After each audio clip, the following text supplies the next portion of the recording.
Hello, everyone. My name is Mackenzie Hart. I use they, them pronouns, and I'm PFLAG National's Learning and Inclusion Manager. I'm really excited to welcome you to this month's issue of Something to Talk About Live.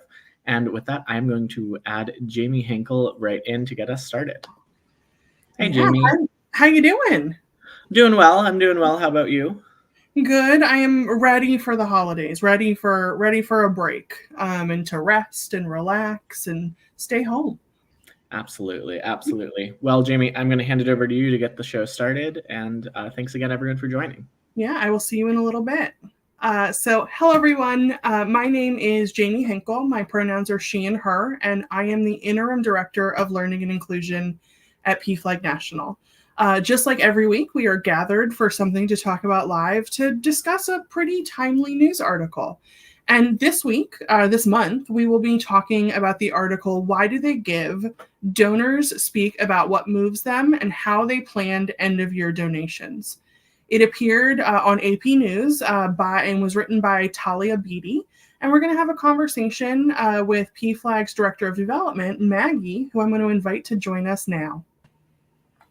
Hi, Maggie. Jamie. How are you? I'm good. How are you doing? Good. It's been a long time since you've been on the show, I feel like. Yeah, I'm excited. I'm happy to talk to everyone and talk with you. Thank you so much. Yeah, absolutely. And so first things first, can you please introduce yourself and tell everyone a little bit about your role at PFLAG, how long you've been with us, and all sorts of fun details about yourself? Sure. I'm Maggie Ardiente, pronouns she, her.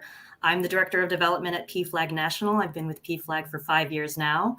And I lead all of our organization's fundraising programs, individual giving, corporate philanthropy, foundation grants, event sponsorships, and planned giving.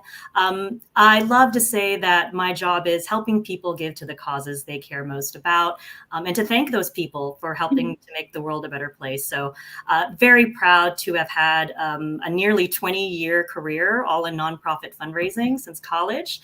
And I am more than honored to lend my skills to PFLAG National. Yeah. Well, you just mentioned a pretty amazing and long career so far in fundraising. Throughout that time, what have you learned about why donors choose to give to the organizations that they do? Like, what are those motivations that you have noticed in the work that you do? Well, I love that the article highlighted most that giving is deeply personal. I personally donate to PFLAG because I'm a PFLAG stepmom myself. I'm a stepmom to 2 kids who identify as LGBTQ+, and I want them to live in a world where they are safe, celebrated, empowered, and loved. I donate to a lot of other causes that personally affect me and mean a lot to my identity. One of my kids is undergoing cancer treatment, as many of you know. And so I'm proud to donate to organizations like the Children's National Hospital here in DC and the American Cancer Society. I'm a secular humanist, and that identity is important to me. I serve on the boards of the Secular Coalition for America and Humanists International. So, church-state separation is very important to me. But donors also give to help make society better, to help your fellow human beings and improve your communities. Thinking about food banks and homelessness, for example, you don't have to have experienced food or housing insecurity to understand the importance of supporting these charities. So, I support all motivating factors for people to give. What matters is that you make charitable giving a part of your life, because there are so many organizations that need help and you can truly make a difference. Yeah, thank you for that. And I do think that was one of the things that the article illustrated to me as well. That giving, when you have the ability to do so, you're in a socioeconomic position to be making those sorts of charitable contributions. It is so deeply personal. And one of the other things that the article mentioned were things like matching gift campaigns and giving circles, and those as sort of possible motivators for people to give. For those of us who haven't had a 20+ year career in fundraising, can you tell us, one, what those things are, and other programs that you've seen have similar effect in motivating people to donate? Yeah, absolutely. So matching gift campaigns are when a major donor or a sponsor pledges X amount of dollars if the organization can raise that same amount, essentially doubling or sometimes tripling the value of an individual donor's gift. I highly encourage people to take advantage of matching gift campaigns when you see them. They don't happen often, and it's such a great way to increase the impact of your gift. Giving circles are when a group of people pull together smaller donations to make one significantly large donation to an organization. And this is another great way to make a big impact, so instead of being one person who gives $100, you could be a group of people who give a $10,000 gift. And it has this multiplier effect. It can get more donors involved. It can help grow the gift as more donors participate in the giving circle. It can even be fun and even get some publicity in the community and help raise more awareness of the organization that you're supporting. But yeah, there's lots of similar giving programs that a lot of people participate in. One of my favorites is monthly giving programs. These are reliable donations that an organization can count on every month. It helps an organization budget. It's great for donors who like that set it and forget it sort of thing. Very easy to set up online. You can set a set amount. You don't have to get a lot of reminders or emails or acknowledgement letters. So this is a really great way to support an organization all year round. Donor advised funds are another way that folks give. You can work with your bank to essentially set up a personal fund of a certain amount of dollars where you can designate your favorite charities to receive gifts all throughout the year. And then, of course, there are membership programs. There's a lot of member-based organizations out there that provide special benefits to joining and donating. PFLAG National ourselves recently launched our expanded membership program, where we're providing more benefits to PFLAG National members, such as discounts on PFLAG merchandise, access to members-only learning sessions, and especially the ability to use our online member portal to manage your donations and your benefits. So I definitely encourage everyone to find ways to participate in many of these different types of programs, and certainly join PFLAG National.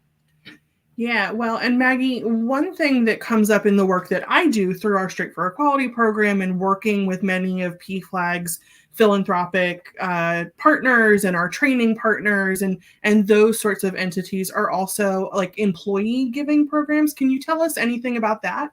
Yeah, absolutely. Well, first off, it's so wonderful to have so many great philanthropic partners that support PFLAG National. And those employees can take advantage of an opportunity where through your employer, you can make a gift. And quite often those employers make matching gifts as well. So definitely check with your company to see if they have a matching gift program. Quite often they're also matching it. They're doubling it, tripling it quite often. And it's just a great way to participate in your employee work program and then also supporting causes that you care about. Yeah, awesome. Thank you. And, the article that we used, I think part of the reason it popped up on the AP was because of Giving Tuesday, which is the Tuesday after Thanksgiving. It was sort of a follow-up to Small Business Saturday and Cyber Monday and Black Friday and all of those sorts of things.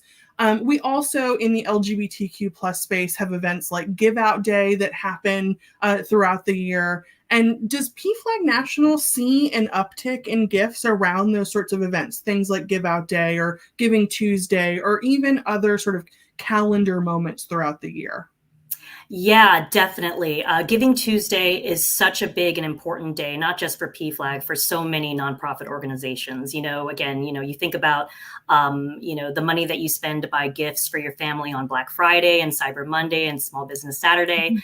Giving Tuesday is such an important day to remember that with all the wonderful gifts that you're buying for families and friends, please be sure to think about the charitable organizations that you care about. So Giving Tuesday is definitely a big day.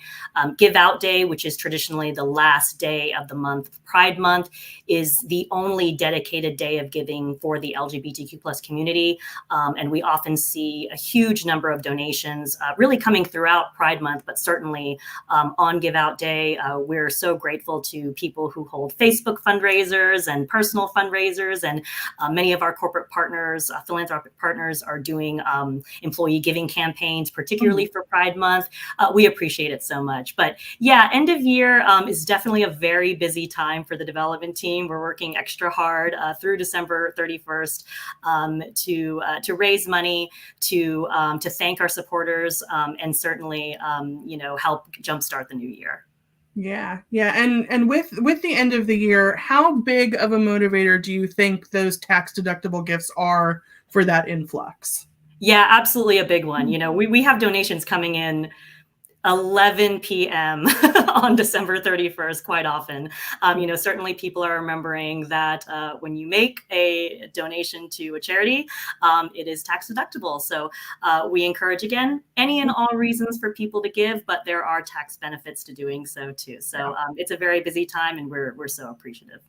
That's wonderful. And you are the director of development, so I want to give you this opportunity. If someone were to make a donation to PFLAG National right now, today, as soon as they finish this video, what are the kinds of programs and resources that their dollars would actually go to support? Well, first, thank you. Thank you so much to the donors who are supporting PFLAG. You are truly making a difference in creating a caring, just, and affirming world for LGBTQ plus people and those who love them. So thank you so much. PFLAG's programs are truly life-saving. You're supporting our PFLAG chapter network of over 350 chapters across the country, doing critical support, education, and advocacy in your communities. You're supporting programs like PFLAG Connects Communities, our virtual meetings for Black, African American, Latino, AAPI, and military families to get support and resources that they need. Programs like Read with Love, working to fight book bans in libraries and schools across the country. Programs like Straight for Equality, the great work you do, Jamie, and the Learning and Inclusion team does to bring education to workplaces so that people can be stronger allies. There are so many programs, and I encourage folks to visit pflag.org to see how your dollars are making an impact every single day. And I'll mention one last thing. I think some of you folks saw this. A recent Washington Post article gratefully highlighted PFLAG National as an organization to support on Giving Tuesday.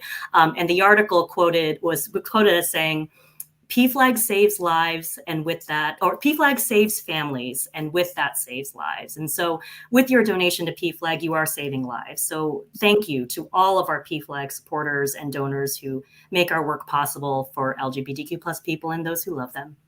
Yeah, thank you. Last but not least, Maggie, as just Maggie, maybe not so much the director of development at PFLAG, if there was one organization besides PFLAG that you would recommend people checking out or considering as they're thinking about year-end donations, what would that be? Oh my gosh, I have so many. It's hard to keep it to one. Again, this is particularly personal to me. I had mentioned earlier, Children's National has been incredibly supportive for my stepdaughter going through cancer. The doctors and nurses and hospital staff there have been just absolutely incredible. So I encourage folks, there's children's hospitals all across the country. Please consider donating to those groups. They do such amazing work. I'm so grateful for everyone who are supporting me, the folks at PFLAG National, and so many people I've met have been so supportive of me and my family. So I appreciate that. Yeah, they're great organizations. Yeah, perfect. Thank you, Maggie. Well, we will see you next time. Happy holidays, and hopefully we will have you on something to talk about live in 2024. So until next time. And what we are going to do now is actually hear from a couple more members of the PFLAG National staff as they think about year-end giving and making charitable donations. And so I would like to invite my colleagues, Angel and Diego, to join me. And hello to you both. Hello, Jamie. Hi. So I guess first things first, could you both take just a brief moment to introduce yourselves and tell everybody your role with PFLAG National? And Angel, we'll start with you. Yeah, perfect. Thanks so much for having me on today. My name is Angel Kearns. My pronouns are she and her, and I'm our Chapter Services Senior Coordinator here at PFLAG National. I work directly with our chapter network, helping all of our new and forming chapters throughout the entire process, and all of our currently active chapters, making sure they have, all the admin behind the scenes work that really goes into supporting the success of their chapter long term. Perfect. Thank you. And Diego? Thank you, Jamie. My name's Diego Sanchez. My pronouns are he and Al. I'm the Director of Advocacy Policy and Partnerships. And I'll tell you that the advocacy part is really in the strong hands of Patrick Cochran, one of my colleagues, who works so closely with our chapters to get them moving toward legislators, which is where my policy work comes in. Yeah. So we really enjoy getting PFLAGers fired up, educated as Patrick does, and then bring them to the legislators that I get to grease the skids with. Yeah, that's wonderful. And we're going to sort of stay in this order. So, Angel, first, what motivates you to give your time, your talent, and or your treasure to nonprofit organizations? Yeah, definitely. I feel like many people who work for nonprofits, we do this work because we want to help people as much as possible. That really what drives me to be in this space, and dedicating my time and my talent in a sense to nonprofits. I've always worked in the nonprofit space, mainly in education, and it's just something I feel really passionate about. Wanting to be the person, especially when I worked with youth, the person that I wanted to have when I was growing up, and working with so many PFLAG families. They are the parents that I wished I had growing up. And so it's like you see those things, you want to make sure you're helping people as much as possible so they can thrive and really be able to be successful in life. Yeah. So what about you, Diego? What motivates you? Well, I'll tell you, I'm very fortunate in that I had parents 12 years before there was PFLAG who were very supportive of me. And so the time, talent, and treasure, because of my duration in the movement of about 50 years, I was able to actually found some of these, like National Center for Transgender Equality as a founding board member and founding co-director of the Massachusetts Transgender Political Coalition and Somos Latinos LGBT Massachusetts. So what really makes me is one is if there's a gap, if there's a need for something, I get to create it. And after we create them, what really motivates me is when lives are being touched and saved in direct ways that really improves people's opportunity to live and to thrive. Yeah. Yeah. And Angel, do you find that events like Give Out Day and Giving Tuesday and the end of the year and things that we were talking about with Maggie motivate you to give if you feel like, well, maybe I wouldn't have given otherwise, but it's Giving Tuesday, so why not? Do you find that motivator? Yeah, it definitely reminds me of like the mental reminder to make sure that I'm continually giving and supporting the causes and organizations that are really dear to me, especially at a local level. I like to make sure that I'm supporting people in my local community and organizations who are doing such amazing work where I'm living at and really helping folks here. Yeah, and what about you, Diego? Is Giving Tuesday and Give Out Day and other such events a motivator for you? Absolutely, Jamie. I got to say that I treat it a little like doing my holiday cards. I find myself going down this list and going, oh my goodness, look at all these legal organizations that did so much for us. Give them money. All the partner organizations that we have, give them money. And, it's while we definitely, Maggie made the point about sustaining gifts, I also like to top those off with special times like Giving Tuesday and Give Out Day. Yeah. Wonderful. And now I'm going to ask you both the question we wrapped up with Maggie on. Angel, is there an organization that, other than PFLAG, you would encourage people to check out, that you would really encourage them to consider donating to as they think about end of year gifts? Yeah, definitely. One organization that really came to mind was Giving What You Can. They're a really great organization that evaluates effective charities that can make the most impact per dollar donated. So some of their top cause areas include global health and well-being, sustainability, animal welfare, and among many others. So it's really great people who are interested in supporting high impact yet, maybe not always as funded or constrained charities, or people who are new to donating, who want to have some place to start and don't really know where to go just yet. Thank you. And what about you, Diego? Well, I actually have a couple. NCTE, of course, is a founding board member, definitely. But I need to say LULAC, the League of United Latin American Citizens, which is what I'm a first generation college attendee and do get to give. I'm on the board of trust of my university, but LULAC was able to show me how to complete these application forms that I would have been lost without. So they basically saved my education, which I believe also saved my life. Wonderful. Thank you, Diego. And thank you to you both for joining us. Again, I hope to see you in 2024 on Something to Talk About Live. Happy holidays. And as we lose Angel and Diego, what I'm going to do now is introduce Laura and David to the conversation. Hello. Hello to Hey, you Jamie. both. Happy holidays. Part of Maggie's team in the house representing. Awesome. And so, David, can you tell us a little bit about who you are, what you do at PFLAG, and just introduce yourself? Of course. Yeah. Hey, everybody. My name is David Kinsley. I use he, him pronouns, and I'm the corporate philanthropy manager, which you can see by my title. But my job is to really work with all of our partners that we have from a philanthropic standpoint and ensure that you take full advantage of all the benefits and opportunities that we offer. So it's great to see folks and be here. And happy holidays. Yeah. And Laura, you are in a newer role than the last time you were on Something to Talk About Live. So you want to share that with folks? Yeah, for sure. As everyone can see, I also have my title very nicely on that profile. My name is Laura Galliano. My pronouns are she and Eja. I am now the Foundation Grants Manager at PFLAG National. I previously led our PFLAG Connects and PFLAG Connects communities work. I now work on Maggie and David's and Fendi's team and do a lot of writing, a lot of researching, and hopefully help foundations better understand our work and support our programs and projects. So I'm really happy to just continue my tenure here. Yeah, wonderful. And David, what motivates you to give your time, talent, and treasure to nonprofits? Yeah, so I'm kind of in a similar boat as Angel in that I've also always been in the nonprofit sector my entire career. And so for me, it's kind of a direct way to immediately have an impact on our community in order to create a more inclusive and equitable world for everyone that we live in. And, that is something that's important to me. I know a lot of folks really, practice, work-life balance. And I'm in a unique position where when I close my laptop at the end of the day, the work that I do still impacts my life outside of it. So it's a constant reminder to continually advocate not only for myself and my family, but other people in my community. That's wonderful. Thank you. Laura, what about you? I feel like we have a lot of nonprofit lifers on staff. I also have been a nonprofit my entire career.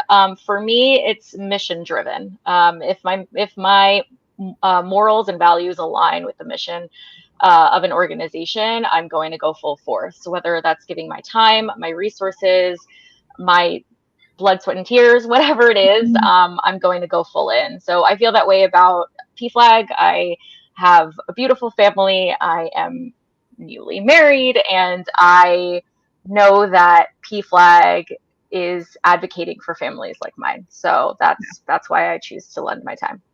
Yeah. And David, do you find in a position in fundraising that events like Give Out Day and Giving Tuesday and the end of the year motivate you to give?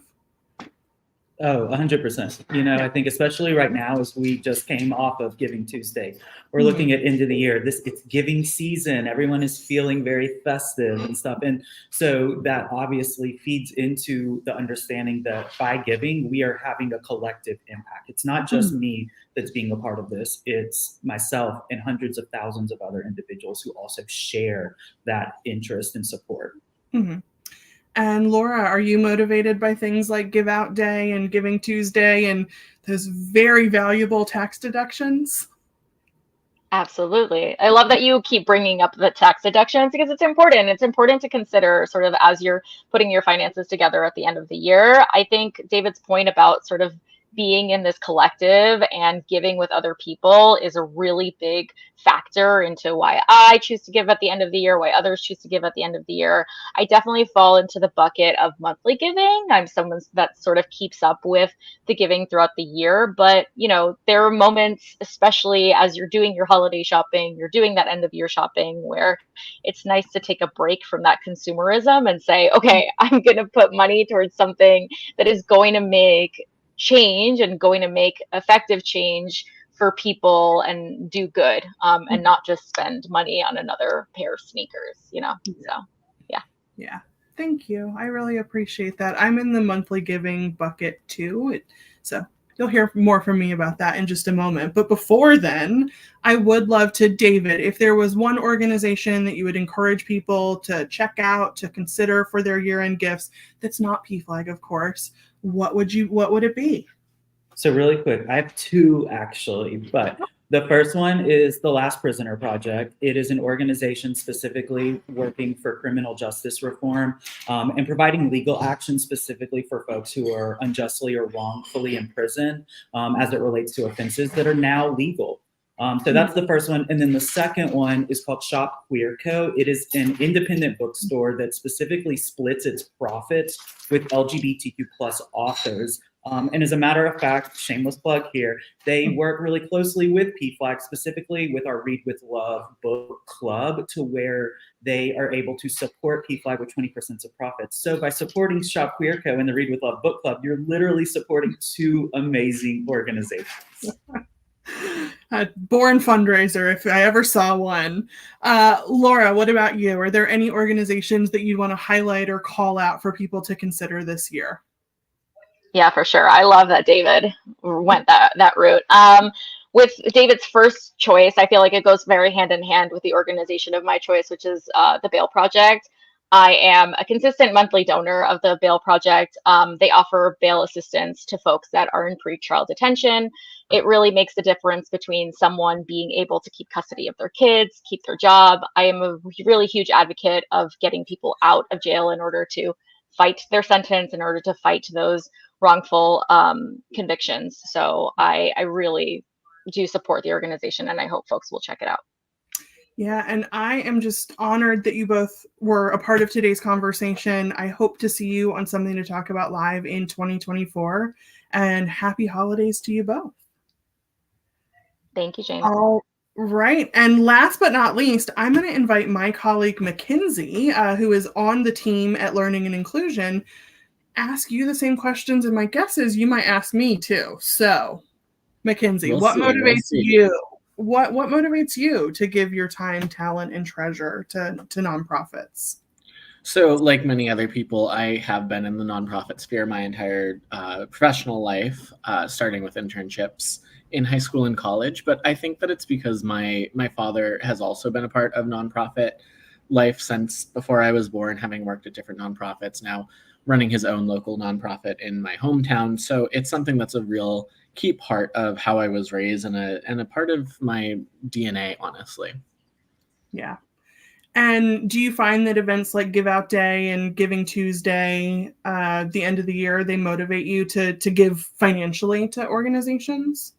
For me personally, I actually don't really think so. I think that when it comes to my own personal choices, it tends to be, if something has happened in a certain space that I want to get more involved with, or if I hear about a situation where a nonprofit could really be able to make immediate direct action by getting money and be able to help people in that way, that tends to affect me most. But I think that a lot of people are very affected by end of the year giving. And I think that what people were touching on is kind of getting into the holiday spirit, the giving spirit, and getting away from the consumerism is a real key part of that. Yeah. And is there an organization that comes to mind where you're like, I want people to know about this and look them up and consider them as a part of any potential year-end gifts? So I actually don't have anything specific. What I would say is look into local organizations in your area, especially ones that deal with immediate impacts in your area. I mean, especially when it comes to income inequality and things, and food insecurity and things along those lines. That's really where your dollar can be stretched the farthest, especially because of the power that you have in your own community. But if there's another issue unfolding in your community, looking for the people who are doing that work and help support them, because there are people on the ground who are doing this work, and getting some money and getting some resources from you can be so hugely helpful. Yeah. And so, Jamie, I know that we are getting to the end of the show, but like we kind of spoiled, I want to turn to you and ask some questions. And I really am curious, what motivates you to give your time and your talent and everything along those lines to nonprofit organizations? I'm going to bring up something that I don't think I heard from anybody else, in that with my financial contributions, I am very much motivated by rage and outrage sometimes. when things happen, when laws are overturned or they are passed, I find that to be a motivator for me. That is something that'll get me thinking about making a donation to organizations across a wide variety of issues.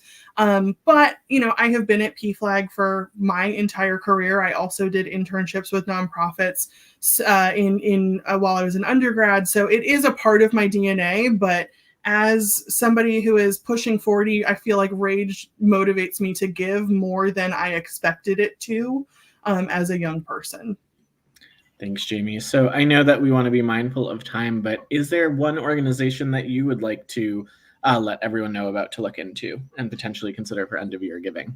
Yeah, there's two things for me. One is I make a point to donate to a local environmental group wherever I live. So whether it was Richmond, Virginia when I was in college, DC when I lived in the capital, here locally in Portland, I find that to be really important. And the other place where I give monthly and really give some of my time, talent, and treasure is to voting rights organizations. It's an issue that I'm extremely passionate about. I would encourage people to check out like 1-800-VOTE and other organizations that support people exercising their right to vote in the U.S. Thank you, Jamie. Yeah, well, thank you for being with us. I have gone over as the host for the first time, so I'm going to wrap us up and close the show. And thank you all so much for being with us for the last episode of Something to Talk About Live in 2023. We will be back in January, and we hope to see you then. Thank you, everyone.